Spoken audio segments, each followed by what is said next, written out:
So you may have seen my last video where we went over how to build a digital dash for about 200 bucks. And we used an Arduino, a Raspberry Pi, and a touchscreen. There was a lot of wires, a lot of code, but I provided all that open source, and that repo I'm still going to update to this day. I just wanted to say first, thank you to everyone who's building it, using it, providing feedback. This is great. And that has led me to build this version 2. Version 1 still works great. A lot of people are utilizing that, but I thought, hey, there were a couple things that people wanted me to address and brought up. So I'm going to bring those up now and tell you why we're building this version 2. So the first thing people brought up was the boot time. And for me specifically, 10 to 15 seconds, closer to 15 seconds of boot time for a digital display or your gauge cluster wasn't a big deal. My car's a track car. It takes 2 to 3 minutes for it to really warm up before I'm driving anyway. I'm not really driving on the street. But for somebody daily driving this, that may be quite a bit. So wanted to bring that boot time down. People recommended using a different single board computer, which is the ESP32 as opposed to a Raspberry Pi, because you don't need to really build that operating system. Like think Windows, this runs Linux, but think of that. It just runs code and starts and stops, and you don't have to worry about powering it down, all those things. So that was great feedback there. We want to incorporate that. And the second thing was the real estate or the screen size. So you could use whatever screen size you wanted with that previous Pi Dash, we'll call it. It was 7 inches what I used. You could use 120 inches. However, with this 7-inch display, you can see I kind of ran out of room. I don't really have much room left to really make the display really any bigger. So we wanted to incorporate more of that area without having to really expand it out. So that was the second thing. The third thing was consolidation. And this wasn't really brought up by the community so much, but it was just me looking at the final product. And again, utilized a Raspberry Pi and Arduino, lots of wires and a touchscreen.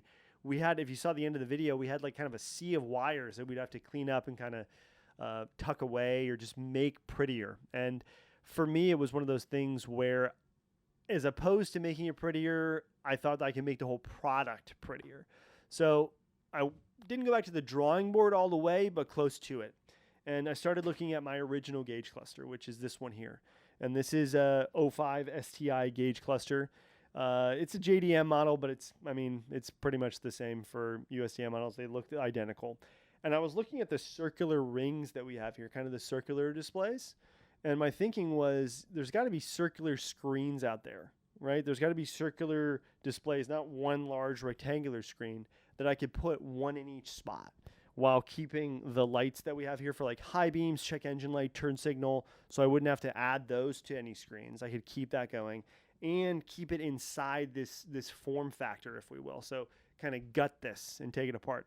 I am not going to gut that because that is a pretty rare piece that has about 2,000 miles on it. So I went and purchased a $30 just base Impreza gauge cluster here.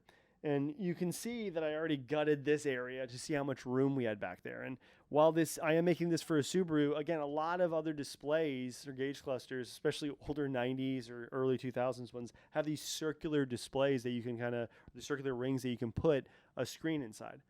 Okay, so now we know a screen will fit in there, or we know the dimensions that we need for a screen to fit in there. What can we put in there? And that's when I started doing research and found these little guys. And I think a lot of people will be happy about this. This is a 2.8-inch circular screen, and it has a ESP32 S3 on the back. So if you're not familiar with single board computers, or this isn't really your cup of tea, just think of this from our last build as the Raspberry Pi and the screen in one. And that's how thin it is. So we're going from all those wires, all the HDMI cables, just to this.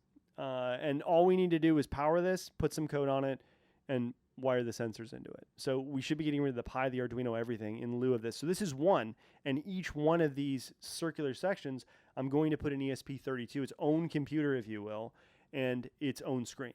So it'll run a lot faster too, because we're only putting 4 to 5 display points on each screen. So not that the other one was laggy by any means, but this will run way faster because the other one was running an OS, an operating system. It was running a Java Swing application that needed to refresh the entire screen for every data point.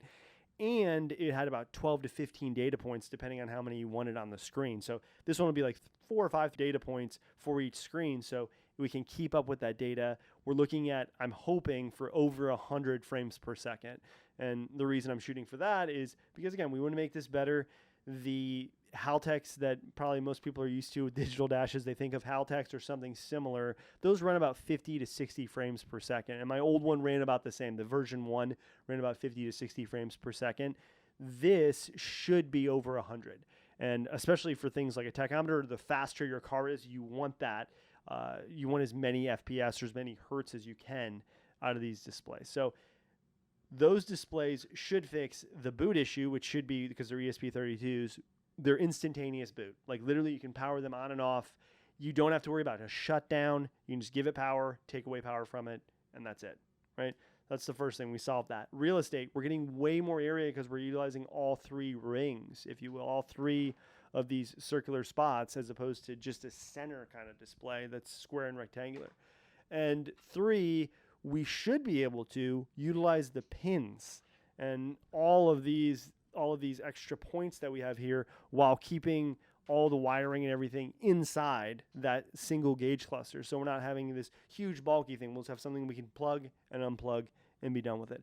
So let's jump into this. Let's go over the code again. We're providing all this open source again.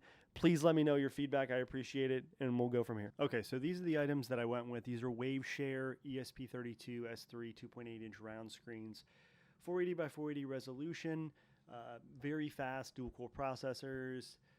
Again, only 39 bucks, so this should be more than enough for what we need for 2 screens, so 1 on each side. And then for the middle, I went with this ESP32P4, which is even faster. 3.4-inch screen. You can get a 4-inch screen as well, but I just went with the 3.4 and it was 64 bucks. So 2 for, what was it, 39 there, and 1 for 65.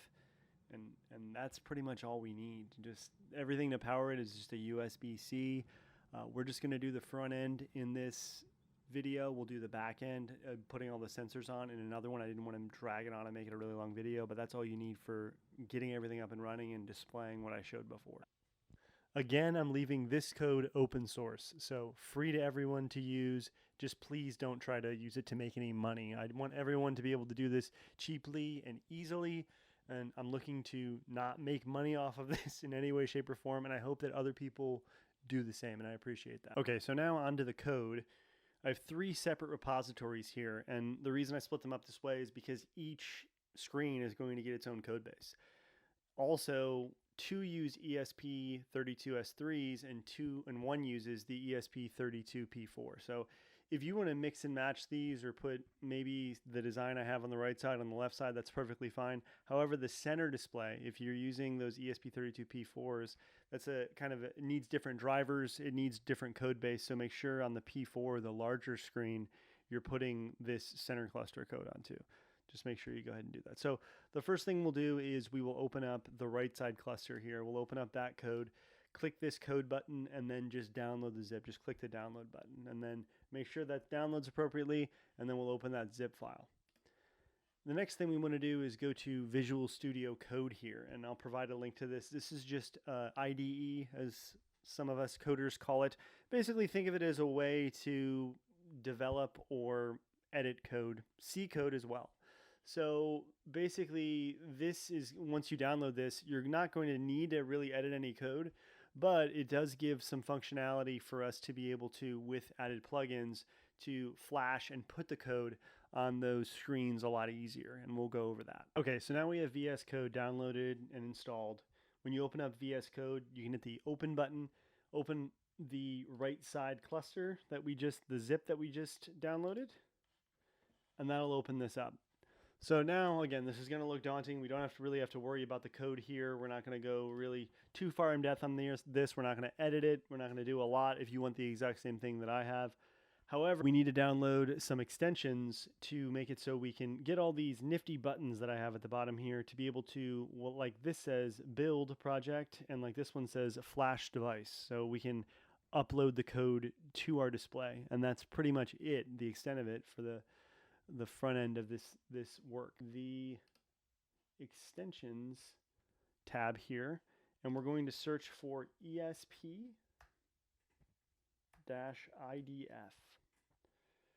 And you can see I already have it here, but what you're going to do is you're going to actually enable this, download and enable this ESP extension. And once you do, build and when you need to flash and so on and so forth. You have all this available to you. Okay, so now that we have that extension downloaded, we can go ahead and build the project. So we have these extra buttons down here. Let's go ahead and hit this wrench looking one, and that'll actually build. You can see it's building project.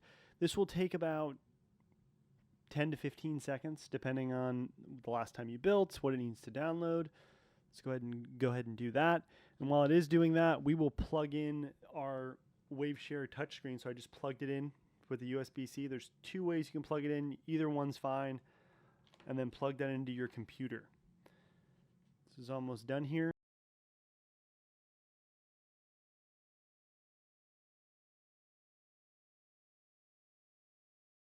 Let's make sure it builds here. It'll say build successfully when it's done. Yellow and kind of blue text will appear if everything works like it's supposed to.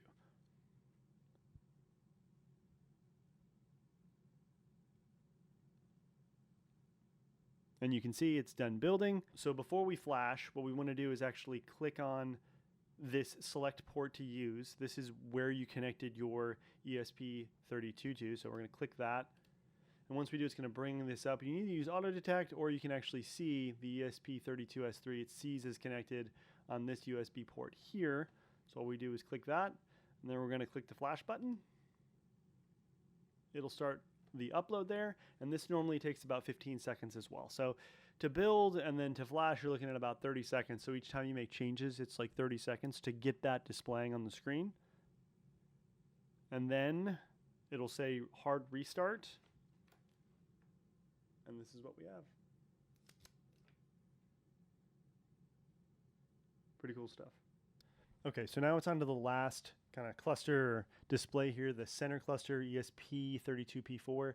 So again, same thing. Once you plug that in, make sure we're on the ESP34 down here, make sure we're connected to the right display, and then just build and flash, the same as the other two. And that is it. And then you are done. If you want to change the displays in any way, maybe update stuff or just look over the code, I'm going to go over that briefly here, but I don't want to scare anybody off. So if you want me to elaborate more on the code, how I develop things, what I use to get to where I am, let me know in the comments and I'll make another video about that. But I'll go over this kind of quickly here. So the first file I'm in under the main TAC UI is the UI.c. And all of these displays have this UI.c file in here. And people were asking me about the boot. This is how the boot kind of works. So we have this boot starter function, and then we have this UI in it. And basically it's calling both the screens, boots, and then goes back to the other screen once the boot's done. So if you had any questions about that, that's where you would look into the boot. If you're looking at the screen in general, how I develop the TAC or the numbers or the arcs, that's all right here. That is, it's not too complex. You can see there's a background image that I use for kind of the 0 through 9 of the arc, and then there's a label, and that label is for the miles per hour in this particular gauge, and then the arc that we use. I will say this, arcs are very expensive. The bigger your arc and the faster it goes, the more CPU usage you're going to have. So just be cognizant of that. Then we have background colors and other labels, but that's pretty much it. You'd have to add fonts and images into this as well, and that can get complex with the sizing capabilities of an ESP32. There are ways around that, but I used a pixelated font, a very like kind of cool retro font that I found on Google. You can see that here, the Do To Large. And then I used another font down here called the School Bell, and the School Bell font I also found on Google. I just wanted something to mimic, you know, like my daughter's handwriting, just to give her kind of a little bit of a feel on this if I could. Let me know in the comments, again, if you want me to elaborate more on any of this. I don't want to scare anybody off by going really crazy into the code, but this is just the UI side. We're going to work on the back end, and we're going to actually change this main.c file, because right now we're just simulating stuff, right? We need to actually connect to these sensors. And I didn't want to get all that done in one video, make it 50 minutes long again. I wanted to get this video out there so people can kind of start, look at the project, kind of get a feel for it, and kind of go from there. But either way, thanks YouTube for watching. Please like and subscribe. Let me know in the comments. I love hearing back from the community. There was huge feedback for that original cluster. Let me know how you guys feel about this. Keep building. Thanks, guys.